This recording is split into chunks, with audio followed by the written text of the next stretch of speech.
지금부터 2021 학년도 11월 고2 모의고사 화법과 작문부터 시작해 보도록 할게요.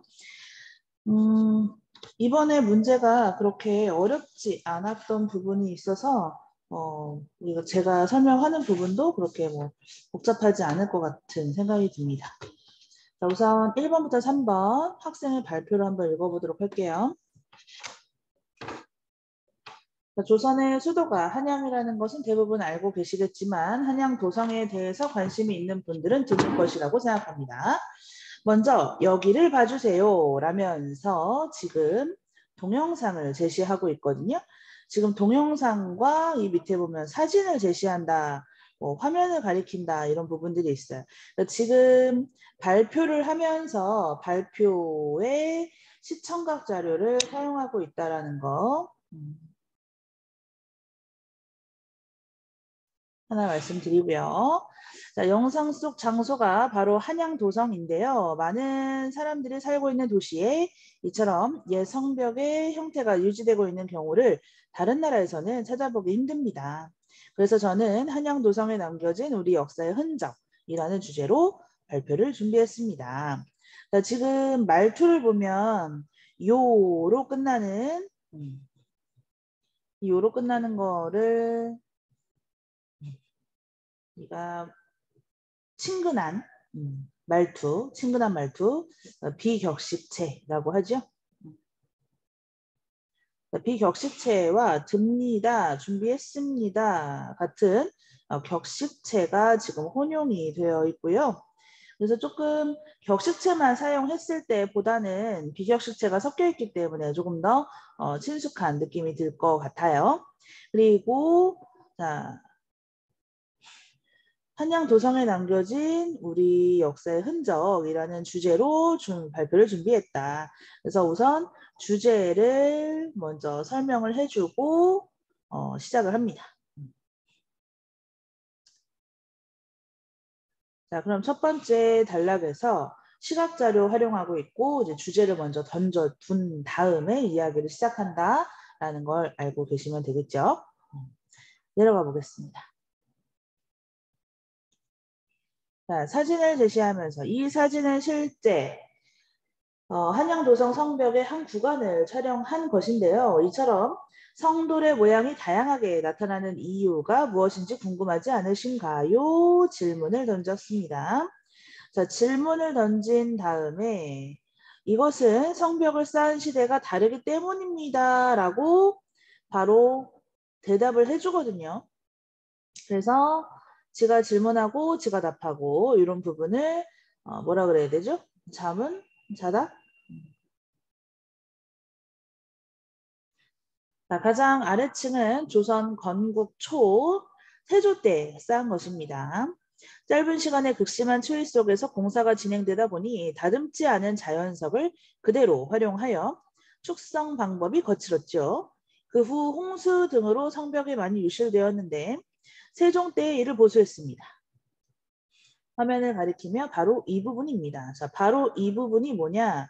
세종 때 보수한 부분을 얘기를 하는 거겠죠. 비교적 잘 다듬은 돌을 크기별로 쌓았습니다. 자, 그 전에는 다듬지 않았다라고 되어 있는데 이번에는 비교적 잘 다듬었다라고 차이가 이제 생기기 시작합니다. 그리고 맨 위쪽에 보이는 정사각형으로 다듬어진 돌들은 숙종 때 쌓은 것입니다. 지금 이름이 좀 다르게 보이고 있죠. 태조에서 세종에서 이번에는 숙종까지 시간의 순서에 따라서 이야기를 전개해 가고 있는 거죠. 이때는 전쟁 이후 무너진 성벽을 본격적으로 보수했습니다. 그리고 성벽을 자세히 들여다보면 각자 성석을 찾을 수 있습니다. 자, 지금 성돌의 모양에 대해서 설명을 하다가 이 성벽을 들여다봤을 때 이제 성석을 각자 성석이라는 걸 찾을 수가 있다라는 이야기로 연결이 되는데 그럼 각자 성석에 대해서 저도 잘 모르는 거거든요. 그래서 어떤 내용인지를 먼저 설명을 해줘야겠죠. 밑으로 내려가 봅니다. 자, 각자 성석에 대해서는 처음 들어보실 텐데요. 사진을 확대해서 자, 이렇게 글자가 새겨져 있는 성도를 각자 성석이라고 합니다. 이렇게 글자가 새겨져 있는 성도. 어차피 자, 글자가 새겨져 있다라고 하는 것에서 각자 성석이라고 할 텐데 이렇게라는 것은 사진을 확대한 것과 연관시켜서 확대를 어느 부분을 했겠어요? 글자가 써져 있는 부분을 확대를 했겠죠. 자, 그렇다면 어떤 내용이 새겨져 있을까요? 자, 새겨진 내용에 대해서 자, 반응을 확인한다. 그럼 시간을 좀 주는 거죠. 각자 성석에는 도성의 축성과 관련된 정보가 기록되어 있습니다.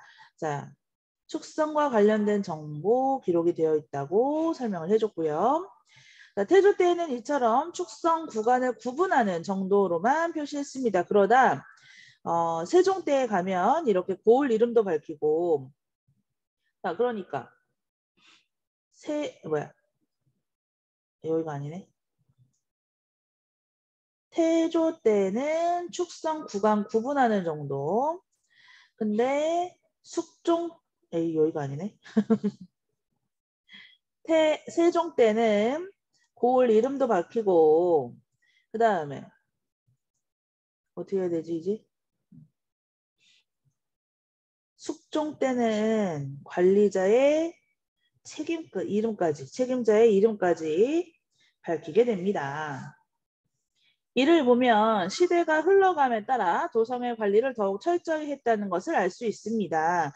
그렇죠? 구분하는 정도로만 했는데 점점 내용이 구체적이 되니까 그러니까 기록되는 내용이 구체화된다. 그러니까 관리를 더욱 철저히 했다라는 것을 연결시켜서 볼 수가 있는 거죠. 자, 이러한 한양 도성이 일제강점기와 전쟁을 겪으면서 상당 부분 훼손되는 아픔을 겪기도 했습니다. 자, 사진을 제시해서 그럼 여기는 어떤 사진이겠어요? 훼손된 사진을 얘기를 하겠죠. 훼손된 모습. 자, 오랜 복원 노력으로 옛 모습에 가깝게 정비됐지만 지금 보시는 사진처럼 아직도 훼손된 성벽이 남아 있습니다. 그래서 이 사진은 훼손된 성벽 사진이겠어요. 자, 선조들의 축성 기술과 역사를 확인할 수 있는 한양 도성이 온전한 모습을 지켜갈 수 있도록 관심을 가지시면 좋겠습니다. 자, 이 부분이 되게 중요한 게 훼손된 성벽이 남아있다. 그게 마음이 아픈 거잖아요. 그래서 관심을 좀 가져달라. 여기가 관심 촉구 이게 발표의 궁극적인 목표가 되겠다. 라고 얘기할 수 있겠습니다.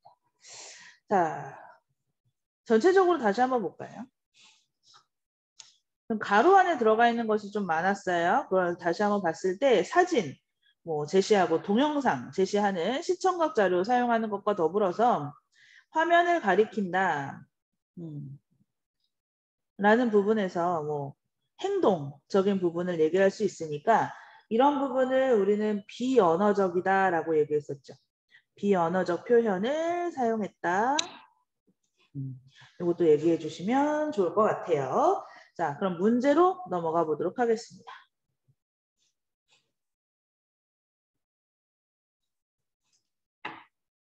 1번. 발표자의 말하기 방식에 대한 설명으로 가장 적절한 것은 우선 자료 출처 얘기한 적 없고요.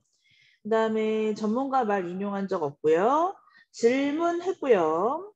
청중의 주의를 환기한다. 환기라는 말은 불러일으키다. 그러니까 주의를 환기한다는 말은 다시 얘기해서 집중을 유도한다 라는 뜻으로 볼 수 있습니다. 그러면 정답이 3번이 될 거고요. 이해도를 점검하는 건 없었어요. 질문을 한다거나 문제를 푼다거나 하는 건 없었고요.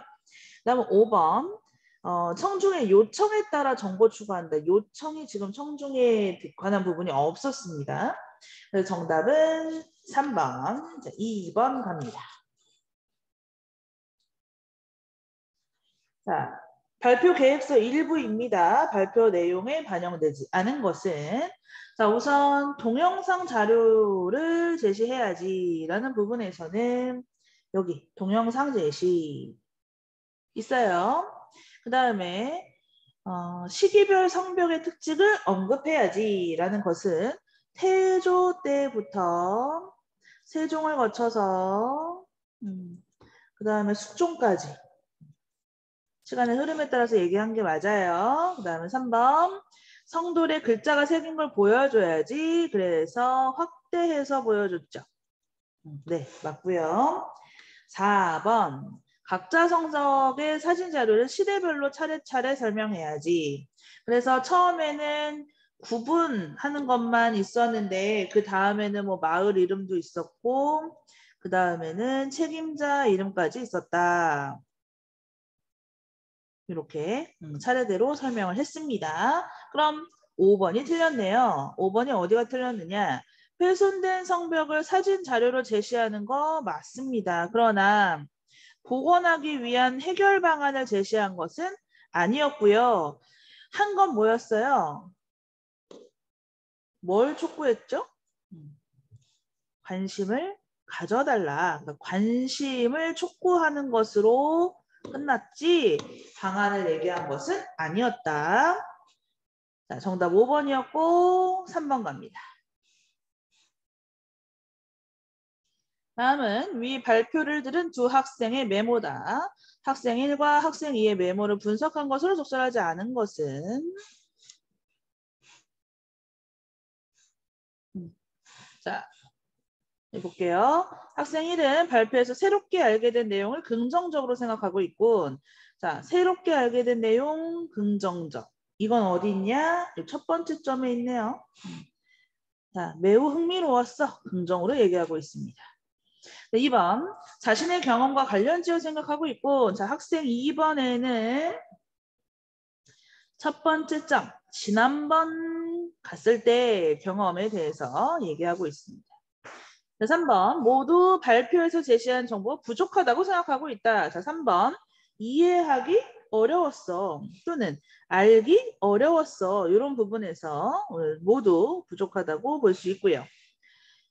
4번 발표에서 들은 내용과 관련된 궁금한 점을 드러내고 있다. 궁금한 점, 복원했을까? 그죠? 어떤 것들이 더 있을까? 궁금한 점 얘기 나왔습니다. 그런데 5번에 기존 지식을 수정한다라고 하는 것은 없었어요. 자, 넘어가겠습니다. 자, 이번에는 토론의 일부가 나와 있어요. 자, 이쪽에는 토론이 나와 있고 이번에는 비평하는 글을 쓴다고 되어 있습니다. 그래서 339 학생들은 지금 비평하는 글이 시험범위에 들어가 있기 때문에 좀 연관이 좀 될 거라고 보여요.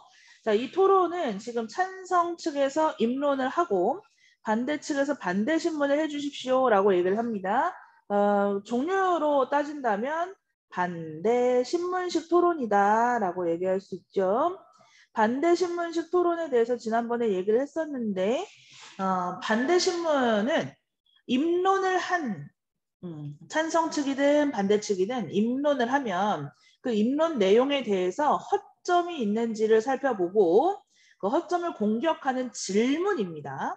그래서 어떻게 생각하세요? 라는 식으로 질문을 던졌을 때 그 상대편이 허점이 드러낼 수 있게 그 질문을 던지는 게 반대 신문식 토론이다라고 볼 수 있어요. 자, 우선 들어가서 한 번씩 읽어볼게요. 자, 서책 교과서를 디지털 교과서로 교체하는 것이 바람직하다라는 논제로 토론을 진행하겠습니다. 찬성 측이 먼저 입론해 주신 후 반대 측에서 반대 신문해 주십시오. 자, 항상 토론을 하게 되면 찬성 측이 먼저 입론을 하게 돼 있습니다. 그 이유는 우선 바꾸자라고 얘기하는 것이 찬성 측이거든요. 그래서 왜 바꿔야 하고 바꾸자라고 주장한 것에 대한 책임을 져야 되는 그 입장에 있기 때문에 찬성 측에서 항상 입론을 먼저 시작합니다. 그래서 왜 찬성 측부터 시작하지? 라고 했을 때 이 논제를 끄집어내고 변화를 줘야 한다라고 주장하는 측이 책임을 져야 되기 때문에 입론을 먼저 시작합니다. 찬성 1. 저희는 서책 교과서를 디지털 교과서로 교체하는 것이 바람직하다고 생각합니다. 이제 찬성에서 왜 바람직한지 이제 근거를 얘기하겠죠. 디지털 교과서는 여러 권의 교과서에 담긴 정보를 하나의 디지털 기기에 넣어 활용하는 방식으로 이용됩니다. 따라서 휴대가 간편하고 교과서에 연동된 멀티미디어 자료나 인터넷 자료를 활용하여 2번 손쉽게 심화학습을 할 수 있어 편리합니다. 또 서책을 만드는 데 필요한 종이나 인쇄와 관련된 비용을 아낄 수 있어 3번 경제적입니다. 그리고 종이 생산을 위한 벌목으로 숲이 황폐해지는 것을 막아 4번 환경을 보호할 수 있습니다. 자, 주장의 4가지 근거로 입론을 열었습니다. 그때 이제 반론이 얘기하죠. 환경을 파괴한다. 왜? 자, 서책이 그러면 책으로 만들면 환경을 파괴한다는 겁니까? 네, 맞습니다. 독일과 미국의 환경단체 자료에 따르면 이게 출처가 되겠죠? 출처를 밝혀줬고, 자, 디지털 기기는 제작부터 사용까지 평균 130kg의 이산화탄소를 배출하고 서책은 4kg의 이산화탄소를 배출한다고 합니다. 그래도 서책 교과서보다 환경을 보호한다고 생각하십니까? 130kg와 4kg는 얘가 월등히 많이 나오는데 라고 생각하죠. 이거 어떻게 얘기할 거냐? 당신이 얘기한 환경을 보호한다는 것과는 너무 다른 얘기 아니냐? 이 자료를 따르면 이렇게. 그럼 이 부분에서 대답을 못한다. 그러면 이제 흔들리게 되는 거죠. 내려가 볼게요. 자, 찬성 1위 얘기합니다. 디지털 기기의 이산화탄소 배출량, 이 130kg다라고 하는 이 양을 서책의 이산화탄소 배출량, 아까 몇이었죠? 4kg? 4kg과 단순 비교하면 훨씬 유해해 보입니다. 그러나 서책과 달리 디지털 기기는 고정된 양의 이산화탄소를 배출하기 때문에 기기를 오래 사용할수록 도움이 된다고 할 수 있습니다. 그러니까 130kg라고 하는 이 많은 양은 사실 고정돼 있다. 그러니까 더 늘어나지도 않는다. 그러니까 책을 많이 만들면 만들수록 이제 4kg라고 하는 이 양도 적어 보이지만 더 늘어날 수 있는 거다. 근데 130kg이라고 하는 이 양은 고정돼 있다. 변하지 않는다. 그러니까 오래 사용한다라고 하는 장기적으로 봤을 때는 이것도 도움이 될 거예요. 라고 대답을 하고 있습니다. 내려가 볼게요. 이번에는 반대에서 입론을 시작합니다. 저희는 바람직하지 않다고 생각합니다. 1번 근거. 자, 디지털 교과서는 인터넷이나 전기 등 디지털 교과서 활용에 필요한 여건이 갖춰지지 않으면 오히려 학습에 불편을 줄 수 있습니다. 1번 오히려 학습에 불편. 또 서책 교과서와 달리 콘텐츠 제작에 많은 예산이 투입된다. 콘텐츠 제작에 예산 투입되네요. 디지털 교과서 사용 여건을 조성하고 유지하는 데에도 많은 예산이 들기 때문에 경제적이지 않습니다. 그러면 2번을 여기다 할게요. 2번을 경제적이지 않다. 이렇게. 그 다음에 디지털 기기는 서책에 비해 많은 이산화탄소를 배출한다. 이거 3번. 더구나 폐기시 독성 화학물질을 배출하여 4번 환경에 더 유해하다. 이렇게 볼게요. 자, 얘도 역시 반대측도 4가지 근거를 들면서 얘기를 하고 있습니다. 자, 찬성 측이 얘기합니다. 반대 신문이에요. 자, 4차 산업혁명 시대에 맞는 교육 환경을 조성하고 있습니다. 그 다른 나라를 예로 들었습니다. 우리 사회도 장기적인 관점에서 시대가 요구하는 교육을 하는 것이 훨씬 경제적이라고 생각하지 않으십니까? 네, 아까도 그랬지만 장기적인 관점에서 얘기를 하고 있네요. 자, 반대측은 어떻게 얘기를 합니까? 장기적인 관점에서 시대가 요구하는 교육을 해야 한다는 것은 동의합니다. 자, 일부 동의하지만 서책 교과서를 사용하면서 필요에 따라 다양한 자료를 선택하여 활용할 수 있게 교육한다면 4차 산업혁명 시대에 필요한 정보 처리 역량을 키울 수 있습니다. 그러니까 얘네들은 책, 거기에 플러스 책 플러스 다양한 자료 이렇게 해야 정보 처리 역량을 키울 수 있다. 자, 그런 의미에서 디지털 교과서보다 서책 교과서를 이용하는 것이 더 경제적이라고 할 수 있습니다. 그러니까 찬성 측에서 4차 산업혁명 시대에 맞는 교육 환경을 가지고 얘기하고 있으니까 반대 측에서도 4차 산업혁명에 필요한 정보 처리 역량으로 대답을 해주고 있습니다. 자, 넘어가 보죠. 이번에는 비평하는 글을 쓰도록 하겠습니다. 비평하는 글은 자신의 관점을 정하고 그 관점에 따라서 자신의 주장을 하는 글인데요. 읽어보면 요즘 세대들을 두고 디지털 네이티브라고 일컫는다. 이들은 태어나면서부터 디지털 환경에서 성장하였기 때문에 인쇄 매체보다는 디지털 기기를 통해 정보를 습득하는 것이 더 익숙하다. 그러므로 이들에게 맞는 새로운 교육적 방법을 찾아야 한다는 점에서 서책 교과서를 디지털 교과서로 교체하는 것에 대한 논의는 반드시 필요하다. 아직 몰라요. 이 사람이 찬성하는지 반대하는지 모릅니다. 자, 디지털 교과서는 여러 권의 교과서에 담긴 정보를 하나의 디지털 기기에 넣어 활용함으로써 학습자의 다양한 학습 활동을 지원할 수 있다. 지금 긍정적인 부분에 대해서 얘기를 하고 있죠. 학습자의 다양한 학습 활동을 지원한다. 그리고 심화학습뿐만 아니라 다른 학습자와의 협력이 가능하고요. 또한 자신의 학습을 관리할 수 있고 그래서 개별화 학습에 유리하고 자, 이런 점에서 서책 교과서는 디지털 교과서로 교체하는 것이 바람직하다. 자, 지금 장점에 대해서 얘기를 해줬죠. 그러니까 바꿔야 되는 이유가 되는 거죠. 교체의 이유가 됩니다.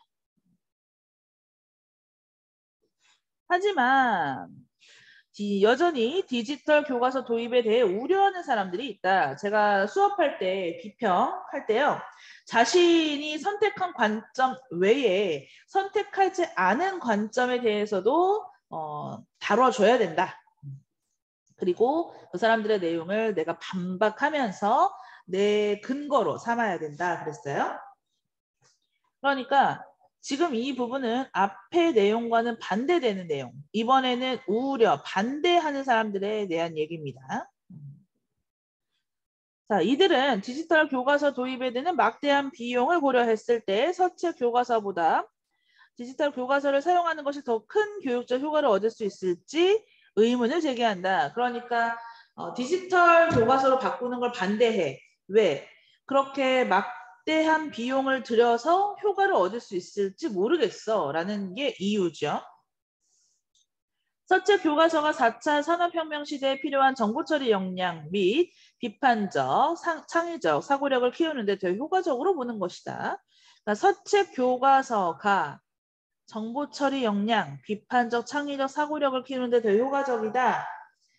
자, 이게 반대의 이유인 거죠. 이러한 디지털 교과서 도입에 따른 우려를 인식하고 이를 보완하는 노력이 필요하다. 그러니까 이 사람은 장점이 있어. 근데 반대하는 사람들의 이야기도 완전 틀린 건 아니잖아. 그래서 보완해야 한다고 얘기하고 있어요. 학생들의 다양한 사고력을 키울 수 있는 양질의 콘텐츠 개발이 뒷받침되면 성공적으로 디지털 교과서를 도입할 수 있을 것이라 생각한다. 이 사람이 중요하게 생각하는 건 뭐냐? 양질의 콘텐츠 개발. 콘텐츠 개발이 잘 되어야 그래야 디지털 교과서로 도입을 할 수가 있다. 그 전에는 부족하다. 이런 뜻이 됩니다. 자, 그럼 4번 한번 내려가 볼게요. 문제. 자, 디지털 교과서는 편리한가? 여건이 충족되지 않으면 제약이 있을 수 있다. 네. 어디서 얘기했죠? 저기 반대의 입론 세 번째 줄에 나와 있습니다. 자, 나머지 다 나와 있어요. 찬성해서 디지털 교과서가 경제적이다라고 얘기를 했어요. 비용을 아낄 수 있다 그랬고요. 근데 그 부분에 대해서는 오히려 여기서 예산이 많이 들어서 경제적이지 않다라고 얘기를 했습니다. 그다음에 디지털 교과서는 종이를 사용하지 않아서 환경 보호를 한다라고 얘기를 했고요. 반대측에서는 이산화탄소가 배출되는 원리 아니고 양을 비교했습니다. 양이 130kg 그리고 4kg 이렇게 비교를 했어요. 그래서 양을 가지고 얘기하는 거였다. 정답 5번이 틀렸다. 자, 다음 문제 5번 갑니다.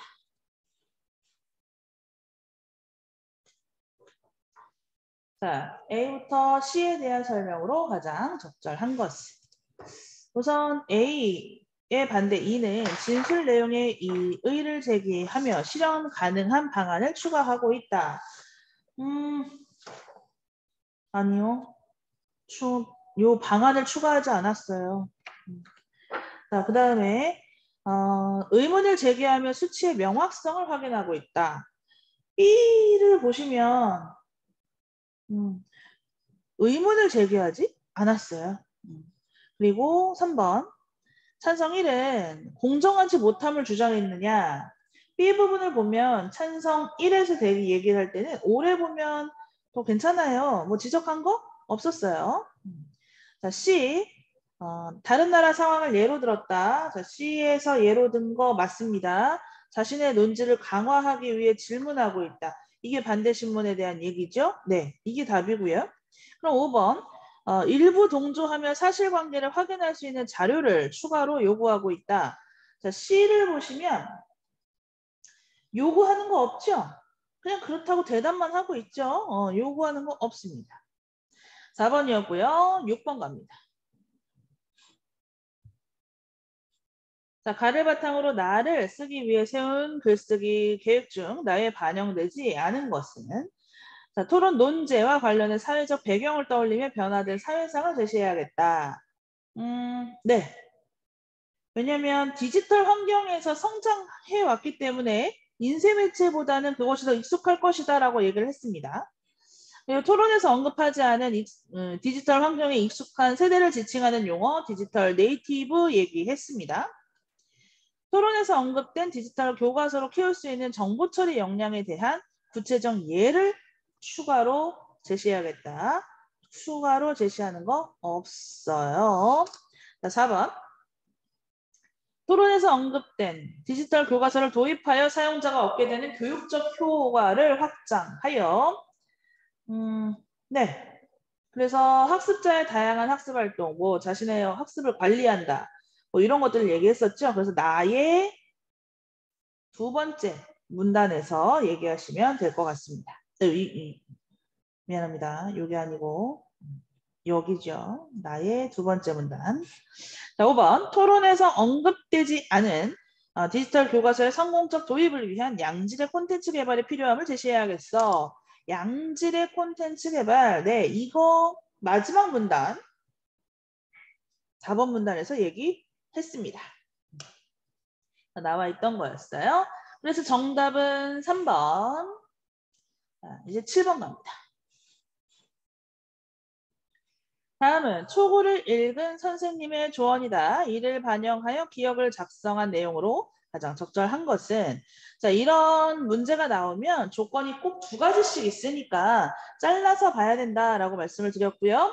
자, 첫 번째 비유적 표현을 활용하는 것 이게 첫 번째 조건이라고 생각하시면 되고 형식적인 조건을 먼저 보시는 것이 좋아요. 겉모습 그 다음에 기대 효과 이게 2번 이게 내용에 대한 조건이에요.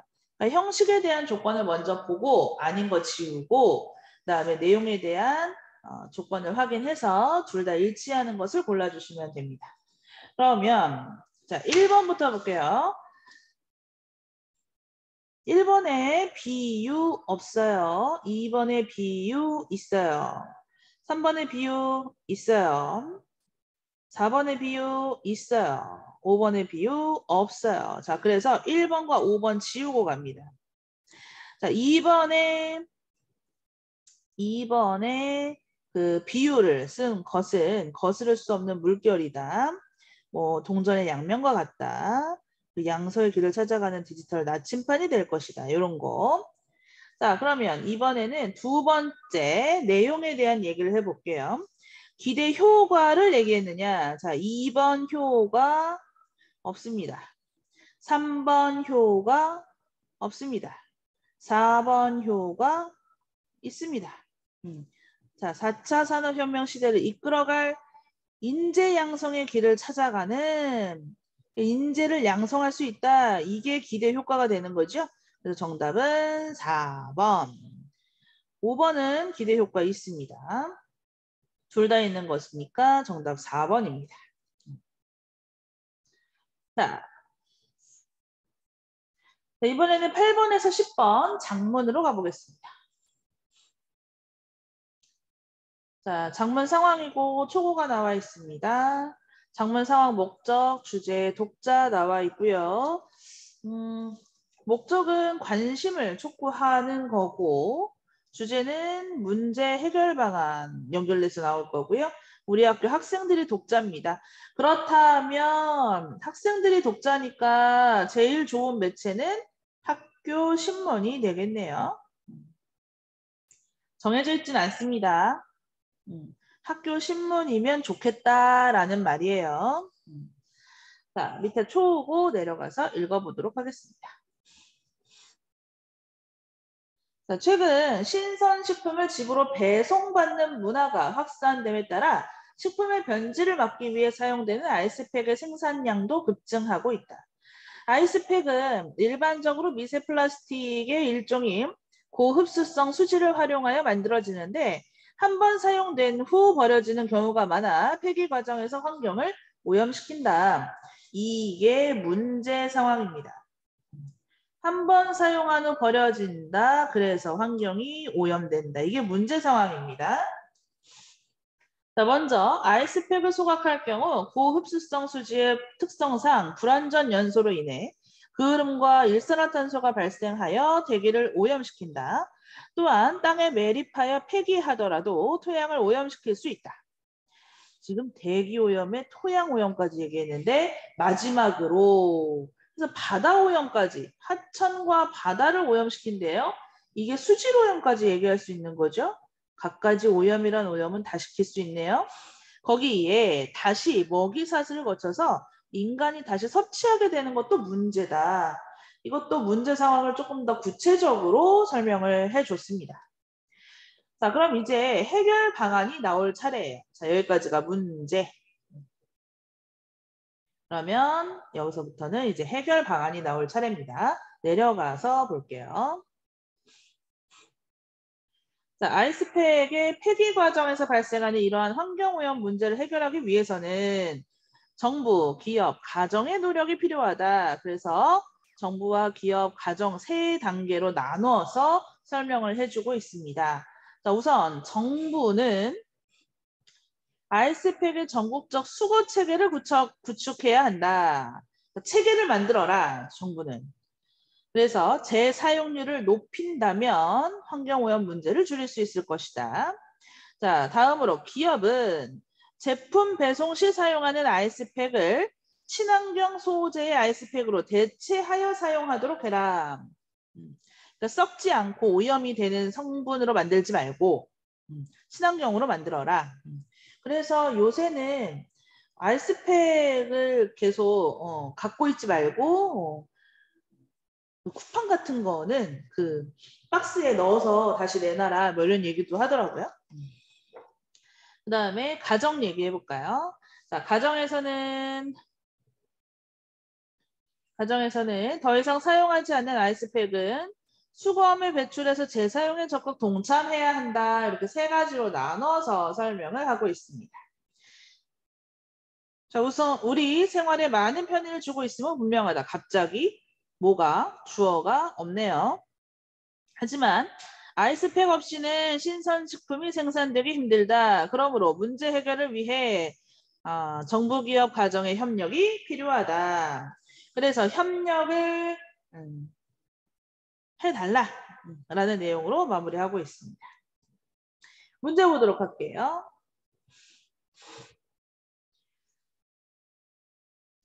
자, 가를 바탕으로 세운 글쓰기 계획 중 나에 활용된 것은 1번 상반된 견해 없고요. 목적 강조하기 위해서 유형별로 분류한다. 그래서 대기 오염에 토양 오염에 수질 오염까지 얘기했습니다. 2번 정답. 자, 운영 현황을 제시한다. 현황 없었어요. 그 다음에 4번 구매 방법 없었고요. 5번 설문조사 없었어요. 정답은 2번입니다. 그러니까 이게 지금 우리 학교 학생들한테 하는 얘기인데 정부와 기업에 대한 해결 방안까지 얘기할 필요는 있었을까 싶긴 해요. 내려가 볼게요. 자, 아이스팩 생산량이 점점 늘어나고 있습니다. 매립을 하면 토양이 오염이 되겠죠. 소각을 하면 대기가 오염이 되겠죠. 하수구에 배출하면 이건 수질이 오염이 되겠죠. 어떻게 해서든 이건 문제다라는 얘기죠. 제일 많이 하는 게 매립. 그래서 토양 오염이 가장 심각하다라고 얘기할 수 있겠네. 자, 그 다음에 땅에 묻었을 때 자연 분해되는 데만 무려 500년 이상. 그래서 친환경 아이스팩을 사용하는 기업도 있다. 친환경 마케팅의 일환으로 기업의 사회적 책임을 보여준다는 점에서 만족도를 향상시키고 매출 증대로 이어진다. 좋은 점이네요. 기업 입장에서도. 내려갑니다. 아이스팩을 버릴 경우 분리배출 규정에 따르면 아이스팩은 일반 쓰레기로 분류되기 때문에 종량제 봉투에 버리는 것이 바람직합니다. 라고 버리는 방법, 배출 방법에 대해서 얘기하고 있습니다. 하지만 다 쓴 아이스팩을 버리지 않고 가정 내에서 재활용하는 방법도 있습니다. 자, 가정 내에서 재활용하는 방법도 얘기해주고 있어요. 뭐 화분에 올려놓으면 촉촉한 상태를 유지할 수 있다고 합니다. 토양 보수제로 활용하는 방법. 자, 그럼 9번에 알맞지 않은 것 골라볼게요. 자, 1번. 최근 아이스팩의 생산량이 급증하고 있다는 내용을 뒷받침하는 근거. 생산량 급증? 네, 얘기할 수 있어요. 자, 2번. 아이스팩을 친환경으로 바꾸면 기업의 이익이 된다. 좋다라는 거 얘기할 수 있겠죠. 자, 3번. 아이스팩을 이용한 생활용품 만들 수 있다. 네, 이게 바로 토양 보수제. 이거 얘기할 수 있겠네요. 4번. 매립하여 폐기하는 경우가 있다는 것과 대기 오염 문제 심각성을 강조한다. 지금 토양 오염에 대해서는 얘기를 했습니다만 대기 오염 문제는 지금 자료에 없습니다. 그래서 자료에서는 대기 오염 문제를 얘기할 수가 없습니다. 5번. 버리는 방법. 그래서 해결 방안 추가할 수 있습니다. 자, 위로 올라가서 10번 보겠습니다. 자, 보기는 A를 고쳐 쓴 글이다. A를 고쳐 쓰기 위해 친구들이 조언한 내용. 자, 1번. 아이스팩이 주어가 생겼네요. 앞에는 주어가 없었는데 주어가 생겼어요. 1번 선지에 대한 얘기입니다. 그 다음에 글의 전체적인 흐름과 어울리지 않는 문장은 삭제했으면 좋겠어. 그래서 분명하다 다음에 2번에 해당하는 이 문장이 삭제되어 있습니다. 다음 3번 장점을 추가했으면 좋겠어. 여긴 없네요. 3번이 틀렸고요. 4번 관용적 표현을 활용해서 협력을 강조한다. 자, 손에 손을 잡고 이 부분에서 4번 선지 대답할 수 있겠어요. 자, 5번 결과를 추가로 언급해서 심각성을 부과했으면 좋겠어. 자, 여기 보면 5번에 해당하는 요 악영향을 끼칠 것이다 라는 부분에서 심각성 얘기할 수 있겠어요. 그러면 10번의 답은 3번이었습니다. 자, 이제부터 문법 들어갑니다. 자, 읽어볼게요. 부사어에 대한 설명이네요. 좀 누를까? 부사어는 문장 구성의 부속적인 성분으로 주로 용언을 꾸며주는 말이다. 주로 용언을 꾸민다라는 말은 뭐 100% 용언은 아니지만 용언이랑 많이 짝이 된다는 뜻이에요. 수식 범위에 따라서 성분 부사어와 문장 부사어로 나뉠 수 있다. 성분 부사어는 문장의 특정한 성분을 수식하는 부사어입니다. 그리고 문장 부사어는 문장 전체를 수식하는 부사어입니다. 그래서 특정한 성분이란 서술어나 관형어, 부사어 등을 일컫는다. 그러니까 주로 용언을 꾸민다고 했잖아요. 그래서 90% 정도는 서술어, 그 나머지는 관형어, 부사어, 그리고 문장 전체 이렇게 수식을 하게 되는 거죠. 자, 특정 표현과 호응 관계를 이루기도 한다. 특정 표현과 호응 관계를 이룬다. 그래서 지난번에 한번 여간이라는 말이 있었잖아요. 뭐 여간하고 뒤에는 부정어가 와야 된다. 이걸 몰랐던 분들이 좀 많았거든요. 그래서 이런 것들 얘기하는 거예요. 예를 들어서.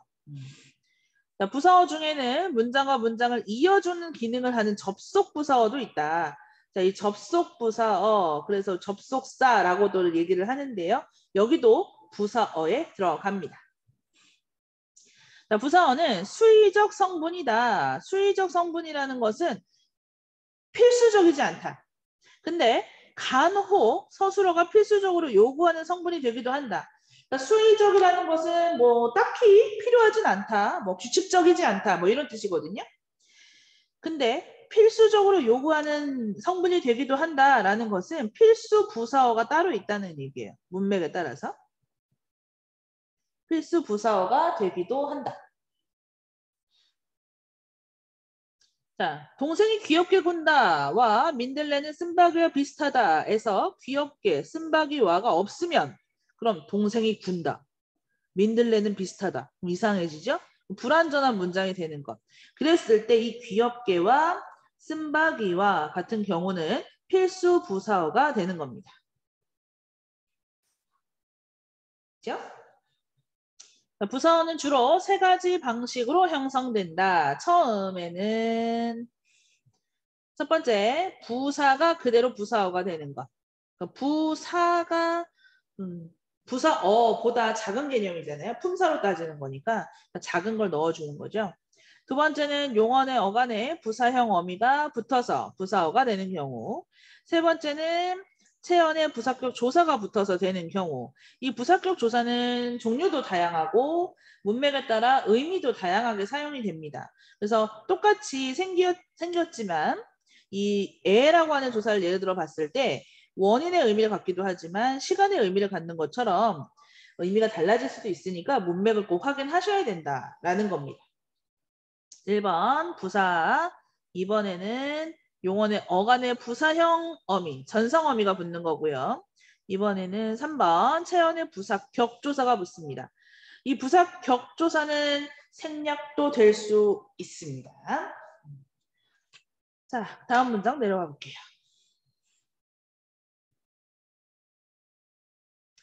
자, 중세국어로 넘어가서 현대국어와 유사한 방식으로 나타나는 경우가 많았지만 일부 부사격 조사에서는 현대국어와 다른 양상을 보이기도 한다. 그중 대표적인 것으로 자, 장소의 의미를 나타내는 부사격 조사. 얘네들이 앞말의 환경에 따라 다릅니다. 양성이면 에, 음성이면 에, 이를 갖고 있으면 예. 이렇게 앞말의 환경에 따라 나오는 게 달라요. 자, 특정 체온들 뒤에서는 요 놈들이 보입니다. 특정 체온들 뒤에서는. 자, 여기도 마찬가지로 왜 점을 찍는 애가 있고 의가 있느냐.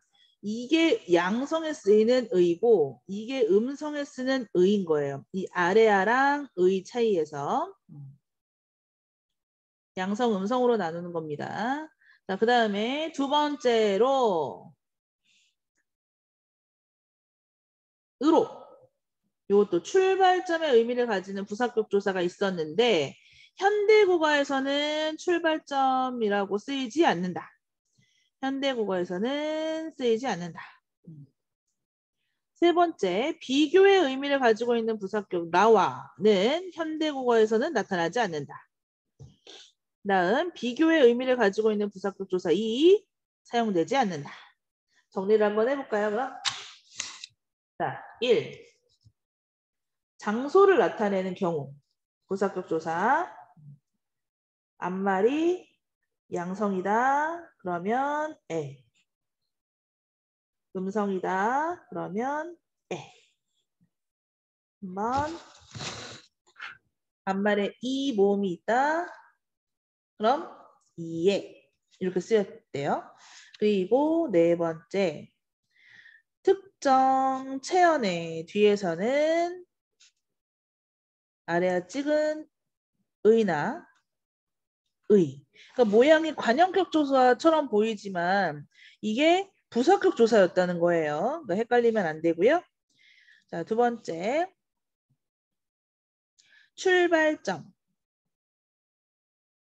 이라는 의미로 쓰인 으로.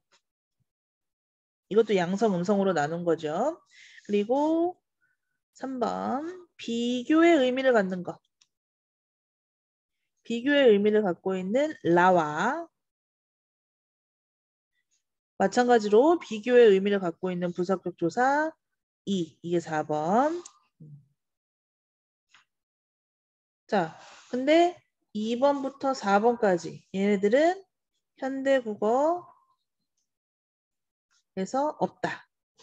근데 지금 출발점으로 쓰인 요것은 의미가 달라진 거예요. 의미가 달라짐. 지금 보면 으로 현대국어에서는 출발점을 나타내는 의미가 아니다. 의미가 아니다. 근데 얘네들 라와나 이는 현대국어에서는 아예 사용되지 않는다라고 했으니까 보이지 않아 사라진다라고 생각하시면 돼요. 라와나 이라는 부사격 조사는 사라진다라고 생각하시면 됩니다. 자, 그럼 이제 문제로 갈까요? 11번. 윗글을 바탕으로 보기를 이해한 내용으로 적절하지 않은 것은 자, 아침에 기억 에 그리고 미음 때문 에. 자, 같은 형태의 부사격 조사가 서로 다른 의미로 사용되었군.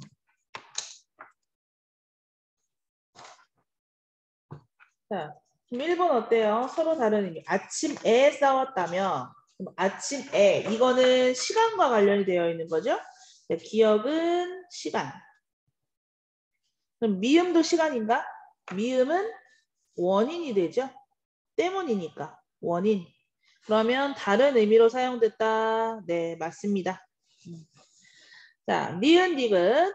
니은 친구와 그 다음에 디귿 설마 스스로가 필수적으로 요구하는 성분이겠군. 자, 그러면 이 말을 빼봤을 때 말이 안 되면 필요하다는 거겠죠? 민수야, 아침에 싸웠다며. 이렇게 들으면 누구랑? 이게 궁금하잖아. 궁금하면 필요하다는 거예요. 그러니까 이게 지금 필수 부사어가 되는 거야. 니은은 필수 부사어 맞아요. 근데 디귿은 엄마, 제가 잘못했다고 생각하시는 거예요? 설마가 없어도 의미는 전달이 돼요. 그래서 디귿은 필수 부사어가 아닙니다. 정답은 2번이겠네요. 3번. 리을은 문장 전체를 수식한다. 어디였어? 리을. 결코 그렇지 않아. 그렇지 않아 라는 문장을 결코가 꾸며주는 거야. 특정 표현과 호응 관계를 이루고 있고, 네. 이 결코라는 것은 결코라는 말은 뒤에 부정어가 옵니다. 뭐뭐 하지 않아. 그래서 여기 않아 부정어가 온 거야. 자, 비읍. 문장과 문장을 이어준다. 비읍은 그런데예요. 그러니까 앞뒤로 문장을 이어주는 이런 걸 접속부사다라고 얘기한다 그랬어요. 맞고요. 자, 시옷. 용언의 어간에 부사형 어미가 붙었다. 그래서 용언의 어간.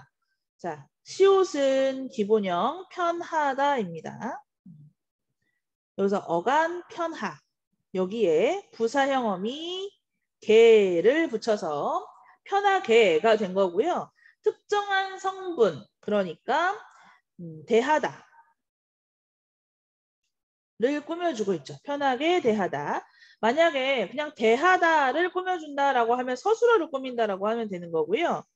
아니면 편했던이라고 한다면 이거는 이제 관용어가 될 수 있을 것 같아요. 서술어 혹은 관용어라고 하시면 될 것 같아요. 문장의 짜임으로 보느냐, 그냥 성분으로만 보느냐 에서 조금 다를 것 같아요. 자, 그러면 정답 2번이었고요. 12번으로 내려옵니다. 자, 성분을 분석을 해볼게요. 발알에, 의, 라와, 이, 으로. 자, 요거에 맞춰서 볼게요. 밑에 내려와서 선지 1번. 에는 양성 모음이기 때문에 사용한 것이다. 그렇죠. 앞에가 발알 해서 여기 아래야 보이죠? 그래서 양성 모음이 있기 때문에 아래야. 그래서 에를 썼습니다. 그다음에 의. 특정 체험 뒤에부터 장소를 나타내는 부사격 조사. 그래서 집이라고 하는 단어 뒤에 붙은 것 맞습니다. 자, 시, 라와 현대국어에 쓰이지 않고요. 비교의 의미 맞습니다. 너 보다라고 해석하시면 돼요. 그래서 불나와 불보다 이렇게. 자, 4번. 이는 현대국어와 달리 이 모음 뒤에서 부사격 조사로 사용된 것이겠군. 자, 앞을 보세요. 그러면 털 플러스 이예요. 그럼 뭐예요? 앞에 자음으로 끝났잖아요. 그럼 지금 자음으로 끝났는데 거기다 대고 이 모음 뒤라고 얘기하면 안 되겠죠. 자, 자음 뒤에서. 자음 뒤에서 부사격 조사로 쓰였다. 이렇게 얘기하면 되고요. 현대국어와 달리 이 말은 맞나요? 네, 이 말은 맞습니다. 왜? 현대국어에 없으니까. 자, 5번. 출발점이라는 의미, 현대국어와 의미가 다르다. 네, 맞습니다. 자, 그래서 정답은 4번. 여기까진 맞았지만 여기가 틀렸어. 그래서 4번이 틀렸다. 자, 13번 갑니다. 자, 이번에는 직접 구성 요소에 대한 얘기예요. 어떤 말을 둘로 나누었을 때 두 가지 요소를 얘기합니다. 먹이통을 예로 들어 봤을 때 먹이통은 1단계에서 먹이와 통으로 나뉘게 되고요. 그러면 먹이는 다시 한번 2단계에서 한 번 더 나뉘게 됩니다. 그래서 사실은 지난번에 한번 이런 걸 얘기를 한 적이 있었을 것 같은데 기억이 나는지 모르겠네. 어쨌든 쉽게 한 단어에서 나뉘어지는 것을 나뉘고 나누고 나누면 되는 거예요. 내려가서 선지 한번 보겠습니다. 자, 울음보. 좀 1단계에서 어떻게 나눠질 거야? 울음보는 뭐로 나눠? 울, 음보 이렇게 나누진 않잖아요. 그죠? 그래서 여기선 울, 하고 보를 나눠볼게요. 1단계 울, 그리고 보. 그럼 이렇게 나눴을 때 얘가 어근과 접사가 맞느냐? 어근, 접사. 맞습니다. 그리고 또 나눠보죠. 아, 얼음이 된다. 울음으로 해야 되지. 그래서 두 번째 단계 울, 그리고 이렇게 나눌게요. 그럼 울다에 음이 붙었다라고 하면 어근에 접사 붙은 거 맞네요. 그럼 앞뒤가 맞는 게 1번이 답이네.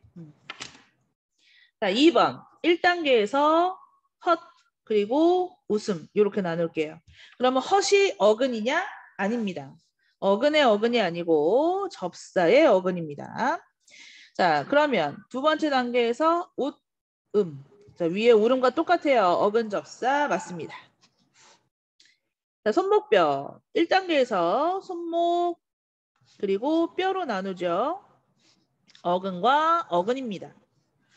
손목은 다시 손 그리고 손 그리고 목. 둘 다 어근어근. 맞습니다. 4번. 얼음하고 길로 나눌 거야. 그러면 얼음과 길은 둘 다 접사고요. 얼음은 다시 얼다 그리고 음은 접사. 그래서 여기가 틀렸네. 5번 1단계에서 물, 놀이 이렇게 나눌 거고 2단계에 가서 놀이는 다시 놀다와 이로 나눕니다. 2가 접사죠. 그래서 틀렸어요. 앞엔 맞는데 뒤에가 틀렸네요. 정답은 1번이었습니다. 14번 갑니다. 자, 기억부터 미음을 수정하고자 할 때 적절하지 않은 것은 이 높임법 이거 너무 쉬웠는데 그죠? 1번 아버지를 간접적으로 높이기 위해서 아버지 무슨 고민이 있으신가요? 로 수정한다. 자, 아버지한테 말을 하고 있고 이 고민은 살아있는 존재가 아니죠. 누구의 고민이냐면 아버지의 고민이에요. 그러니까 이런 게 주체 높임이면서 그중에서 간접 높임에 해당하는 문장입니다. 그럼 간접적으로 높일 때 주의해야 할 사항은 계신가요처럼 특수어휘는 사용할 수가 없어요. 간접적으로 높일 때는 선어말음이 시만 사용이 가능하기 때문에 있으신가요? 이렇게 이 선어말음이 시를 써줘야 돼요. 계신가요의 시는 선어말음이가 아닙니다. 계시다가 하나의 단어예요. 게다가 한 단어가 아니잖아. 그지? 원래 기본형이 게다는 아니니까. 기본형이 계시다예요. 원래 시가 있는 거야. 그건 선어말 어미가 아닙니다. 선어말 어미 시만 써야 된다라고 하는 게 간접 높임의 특징. 그래서 있으신가요로 바꾸는 것이 맞습니다. 자, 삼촌을 간접적으로 높이도록. 자, 직접 간접 얘기를 하잖아요. 이건 주체 높임에서 주로 얘기하시면 되는데 자, 삼촌께서 할머니를 모시고 식당으로 가셨어. 삼촌께서 직접 하신 거잖아요. 그죠? 그래서 간접적으로 높이는 게 아니라 직접적으로 얘기를 하면 되는 거예요. 정답은 2번. 자, 부장님 직접적으로 높이도록 부장님께서 네, 이게 주격조사 사용했고요. 오신다고 하시였어. 서나발음이 두 개 사용하면서 높인 것 맞습니다. 자, 할아버지를 직접적으로 높이도록 언니가 할아버지께 네, 이건 부사격 조사 사용했고요. 안경을 드리라고 네, 특수어휘 사용했습니다. 그래서 맞아요. 자, 직접적으로 높이도록 문제를 풀다가 어려운 것이 있으면 여쭤봐. 네, 특수어휘 있습니다. 선생님께 자, 요거는 부사격 조사 사용한 거거든요. 그래서 간접적으로 높인다라는 말은 주체에서만 사용하시면 돼요. 정답 2번이었습니다. 15번 갑니다.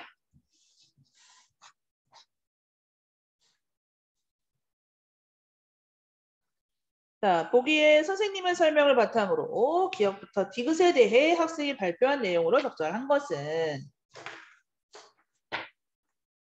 자, 발음부터 한번 써볼까요? 교체, 탈락, 뭐 첨가, 축약으로 나뉜다. 자, 꽃잎 우선 1차 단계에서는 음절의 끝소리 규칙부터 해야 합니다. 그래서 꽃, 디귿 받침해주고 그 다음에 피읍을 비읍으로 바꿔줍니다. 그 다음에 니은이 첨가됩니다. 그래서 꽃, 디귿, 닙, 니은 해줘야 돼요. 그 다음에 일어나는 게 비음화가 일어나죠. 디귿과 니은이 만났기 때문에 여기 그래서 꽃잎 이렇게 되죠. 그래서 음끝, 니은첨가, 비음화 요거를 조금 더 넓게 얘기를 하면 음끝 교체고요. 니은첨가는 첨가, 비음화 교체입니다. 자, 그 다음에 니은. 자, 우선 두 개가 우리가 올 수가 없어요. 그래서 둘 중에 하나만 선택을 하게 되죠. 그것을 우리가 자음군 단수나 이렇게 얘기합니다. 자음군 단수나 좀 풀어서 써볼까요? 자음군 단순화를 해서 둘 중에 하나만 선택을 합니다. 그래서 막 하나 남았어요. 그 다음에 앞에 기역 받침 때문에 된소리 되기가 일어납니다. 그래서 결국 발음은 막지가 되는 거죠. 자, 자음군 단순화는 둘 중에 하나만 선택하는 거기 때문에 요거는 탈락이고요. 그 다음에 된소리 되기는 교체에 해당합니다. 다음 막힘없다. 뭐 이거는 그대로 그냥 요 순서대로 앞에서부터 쭉 가시면 돼요. 자, 막힘없다. 요거 하나, 그리고 미음 올라가고 둘 중에 하나만 선택하고 얘 교체되고. 순서대로 한다면 디귿은 우선 거센 소리 대기가 먼저 일어나겠죠. 앞에서부터 순서대로. 거센 소리 대기 하고 미음이 연음돼서 올라가고 그 다음에 자음군 단수나 해서 비읍을 선택하고 비읍 때문에 디귿이 된 소리 대기가 일어납니다. 자, 그러면 거센 소리 대기는 축약, 자음군 단수나 탈락, 된 소리 대기는 교체입니다. 그럼 답을 한번 찾아보죠, 이제. 기역과 니에는 첨가 현상이 일어났습니다. 아니요, 기역에만 첨가가 있어요. 기역과 디귿은 탈락 현상이 일어났습니다. 아니요, 탈락은 디귿에 있어요. 3번, 니은 디귿은 축약 현상이 일어났습니다. 아니요, 축약은 디귿에 있어요. 기역, 니은은 의문의 개수가 늘었습니다. 아니요, 는 건 기역, 첨가가 있으니까 기역만 늘어요. 자, 그럼 5번이 답이라는 거거든요. 자, 니은, 디귿은 의문의 개수가 줄었습니다. 자, 왜냐하면 니은에서는 여기 탈락이 있죠. 그래서 둘 중에 하나를 선택했으니까 하나가 줄었습니다. 자, 그 다음에 디귿은 우선 탈락이 하나 있으니까 마이너스 하나. 그 다음에 축약이 있거든요. 축약이 A와 B가 합쳐져서 C가 되는 거잖아요. 그러니까 두 개가 하나가 되는 거예요. 그래서 축약에서도 마이너스 1을 하셔야 돼요. 그죠? 그러면 니은은 마이너스 1, 디귿은 마이너스 2. 개수가 줄었다. 맞습니다. 자, 여기까지 15번 문법까지 살펴봤고요. 이제 다음 영상은 독서, 문학 차례대로 이어질 겁니다. 고생하셨습니다.